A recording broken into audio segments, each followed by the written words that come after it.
soit. Le cheval était quand même un des biens précieux du fermier.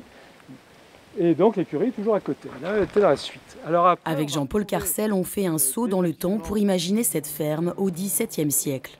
Une visite organisée dans le cadre des Journées du patrimoine sur le thème des fermes remarquables.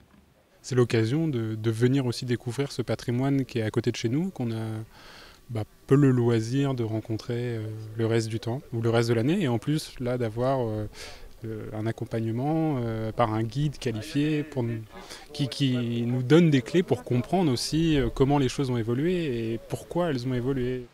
Car ces fermes font partie de notre patrimoine. Ici, pas de pièces de musée, mais des bâtiments qui datent du XVIIe au XXIe siècle. Toujours en activité, Champ-Garnier s'est adapté à la production agricole moderne sans perdre de son cachet.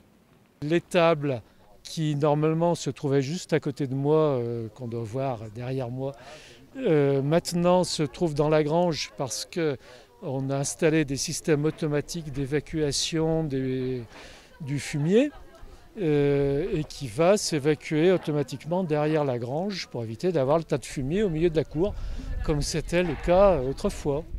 Pour Didier Desmuits, l'exploitant, c'est l'occasion de faire découvrir son héritage familial, une bâtisse acquise par son grand-père belge en 1920. Au passage, il confie les dessous de son métier, l'élevage bovin et la culture céréalière. Et en fait, la température du grain est trop chaude, donc du coup, ça se conserve moins bien. Donc ce qu'on fait, c'est qu'on descend les températures. En bonus, on y apprend même une anecdote sur la porte des champs, cette ouverture à l'arrière de la grange.